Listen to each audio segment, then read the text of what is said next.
Hey guys, what's up? Welcome back here to today's edition of Intuitive Angling, and much appreciated you guys coming by the channel to check today's video out and spend some time with me. Guys, we're going to be talking about shade today. We're going to be talking about how shade is probably the most overlooked bass fishing structure out there. We're going to talk about how bass relate to shade, techniques for fishing shade, times of the year that shade is more important than others, but just give you guys a good, well-rounded little tutorial and seminar on shade because, man, I'm telling you right now, you don't hear people talking about it enough because it is a great bass fishing structure, and bass use shade constantly, to ambush prey. So we're going to get into that in today's video. Also, guys, a couple quick housekeeping tips. Just wanted to remind you guys of anyone interested out there booking an on-the-water lesson with me, all you have to do is go to my Facebook page, Randy Blaukat Professional Angler. Just shoot me a private message, and I'll get back with you on details on that. And also, you probably have heard me talking about it, guys, but Tackle Warehouse has still got their spring tackle sale going on, 25% off on about anything on the website. I'll put my Tackle Warehouse link in the description of this video if you guys would like to use that link. It's a good way to support the channel and get some good tackle too, so much appreciated there. Okay, out of all the topics you hear about in bass fishing on YouTube channels, you don't hear people talking about shade much. And shade is arguably, in my opinion, one of the top three most critical factors in catching bass, locating bass, where bass live, primarily in shallow water cover, obviously, or shallower water cover. So what I want to do today, guys, is I want to talk a little bit about shade, how it affects bass throughout certain times of the year, and techniques and just variables surrounding it in today's video. Okay, first of all, everything in bass fishing, one of the cool things about it is like you can apply everything that a bass does into a seasonal pattern and a seasonal movement. And it's pretty predictable. There's some outliers here and there, but pretty much they follow the same routes of behavior based upon water temperatures and water clarity. Now, in the winter time of the year, we'll go through all 4 seasons of the year. This is the time of year that shade is probably the least important of anything. Not just winter time, but any time the water temperature is under 50 degrees, you're going to find that shade does not help you. It may not hurt you that much, but it doesn't help you like it does in other times of the year.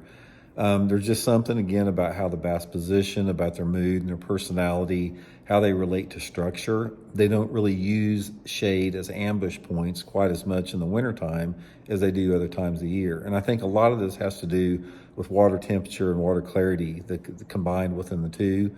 So when I'm fishing in the wintertime or anytime the water temperature is under 50 degrees, I don't key on shade much. It's not really a factor. There's other things that I pay more attention to than shade.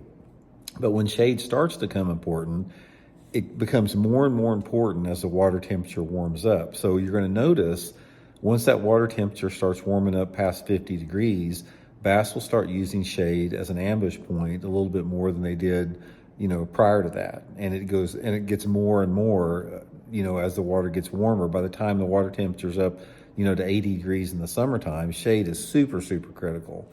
So let's talk a little bit about what you want to look for and how you want to fish it. In the springtime of the year, when the water temperature is above 50 degrees, now let's start doing this like in 10-degree intervals. When the water temperature's in the 50s, you're going to find out that shade is really critical as far as catching bass on the more power baits. The power-oriented larger lures like bigger swim baits, bigger spinner baits, bigger crank baits. Almost every single time, if you have water temperatures in the 50s, when you are fishing a rocky bank or any type of structure, those fish are going to prefer to be in the shade. They're in that depth zone. Water depth is usually less than 5 foot of water when those fish are positioned around shade, and it can be highly productive. Now, it becomes even more important as that water gets closer to 60 and 70 degrees. By the time the water temperature gets 60 to 70 degrees, the fish really, really move according to the shade lines. Now, the shade lines will drift, based upon the time of the day, because at 9 o'clock in the morning, depending upon the angle of the bank you're fishing, you may have shade extending 30 or 40 foot off the bank. And by 11 o'clock or noon, it may not be any shade at all on it, or it may only extend out about 5 feet. So the bass move with the shade. That's one of the things that you're going to find as that water temperature gets warmer, is you can pretty much predict where those bass are going to be in certain areas, by the shade. You always want to take advantage of this. Anytime that you have shade, when that water temperature is over 50 degrees, you want to try to key on that shade as much as possible, especially if you don't have a lot of diversity of cover. Now, if you have an area that is like a bare bank, like a riprap bank or a rocky bank or a clay bank, something with not much cover on it, shade becomes even more important. If you have a diversity of cover, like boat docks and grass beds or lay down trees, they're going to use the shade in smaller intervals. They don't have to have big shade lines or shade edges like they do on a straight bank. The shade can be, thrown off from the side of a boat dock or a tree or something in the water. So that's one of the things to remember. And also, anytime that you're fishing around an object that is throwing off shade, you always want to try to, key on the shady areas. It's like, if you're fishing a boat dock, 9 times out of 10, if you look at that boat dock, you're going to get that bite, where the shade is at most of the time.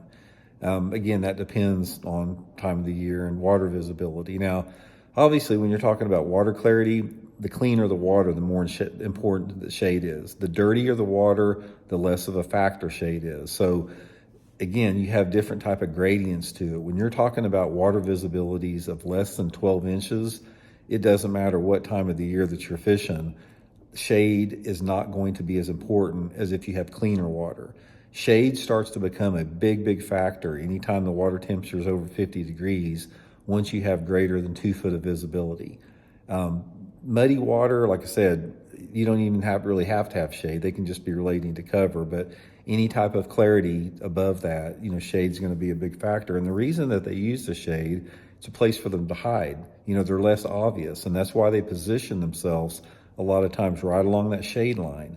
Bass will use shade the same way that they use like a stump in the water or a log or a grass bed, something to hide in, because they can ambush prey in those lower light areas. Bass are low light creatures for the most part. They are sunfish and they will get out in just open, clear water, but given their preferences, they definitely prefer to be in some type of shady area. They just feel a lot more safer and secure.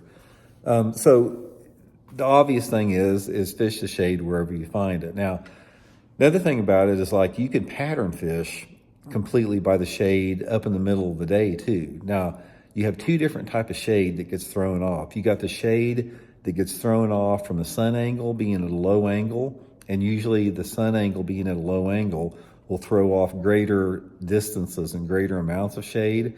But you also have shade throughout the course of the day that is determined by like overhanging trees in the water and other type of structures. Overhanging tree shade in hot water, this is one thing that I'll definitely clue you in on here, guys. When you're fishing in the summertime, the shade that is coming off from an overhanging tree is a prime bass habitat, because in the summertime of the year, if you're fishing shallow water, you're going to have bluegill spawning, you're going to have a lot of fish up shallow, a lot of bait fish, a lot of activity, and those fish, the bait fish and the predator fish, they gravitate for those shade areas. So one of the favorite things that I like to do in the summertime of the year is I'll go back in coves, and there may be one overhanging tree in the water that's throwing off some shade in an area maybe as big as the front of my boat. I'll go over and hit that little shade area every single time, because a little isolated pocket of shade is about like throwing an isolated log. It's a prime piece of cover. And also, bluegills love to spawn around shade. If you've ever noticed around bluegills, if there's an overhanging tree in the water that's throwing off shade, they love to spawn around there, and bass like to hang around that as well. And of course, the shade line is going to change throughout the course of the day. I mean, you're going to have, whatever the angle that the overhanging tree is, it's going to be different at different times of the day. So it's constantly changing. It's constantly in flux with that.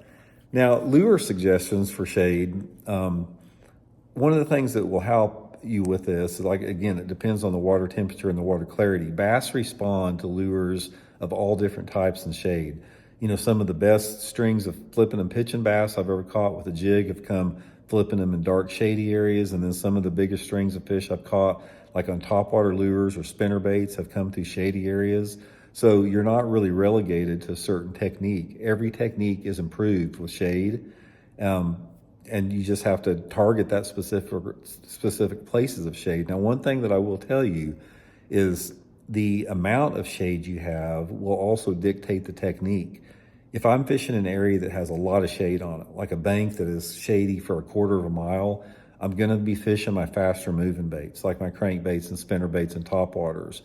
But if I have an area that has isolated pieces of shade, like, there's a little shade as big as a bucket, or just little tiny patches of shade here and there, that's when I like to pitch and flip those slower baits, like the jigs and the creature baits. The fish can really, specifically get in and around those shade pockets. So, main thing, guys, is just be aware of it. Be aware of it and realize that you can use shade as a pattern, and be aware of how structures are positioned on certain parts of the lake based upon the time of the day, and that gives you a good, that allows you to formulate a game plan. Because, say for example, if we go fishing in May's a great topwater month, and obviously topwater fishing is better in low light. So if I know where there's going to be 5 or 6 different banks on the lake that are catching a lot of shade, basically based upon how those banks are positioned in relationship to the sun coming up, I can target those banks and I can run them and get as much of that stuff done as I can before 9 or 10 o'clock when you lose that shade. Another thing that shade will do, it changes your color, your lure color. You have to make lure color adjustments with shade or without shade. Now, I'm not saying if you lose your shade that you're just going to stop catching fish at all. One of the things you can do if you lose your shade is you can change lure colors. I'll give you guys a prime example of what I'm talking about. I was fishing at Table Rock last year, and I was out there fairly early in the morning, and there was a shade line of about 10 foot along this rocky bank I was fishing, and I was catching them on a fire tiger square bill crankbait, low light conditions in the shade. And, every 20 or 30 minutes, I'd lose some of that shade and get less and less and less. And eventually by about 10:30 or 11 o'clock in the morning, there was no shade left on the bank that I was fishing, and they stopped biting the fire tiger crankbait. The light intensity was greater. You could see further down in the water. So I made a change to sort of a translucent shad pattern on the same bank, and I started catching them. So sometimes you can just adjust your lure color once you lose your shade, or once you get your shade, to make those adjustments. So shade is sort of like cloud cover. When you have cloud covers roll in and you lose your light intensity, that's sort of the same thing that shade does, except it concentrates, that lower light intensity into smaller areas. So really, guys, just target them. If you're a shallow water angler, really, really pay close attention to shade. It's really going to help you out. And another thing you're going to find about fishing shade is the bigger fish always prefer those shade areas for the most part. So anyway, I hope it helps you guys out, and we'll check in later. See you.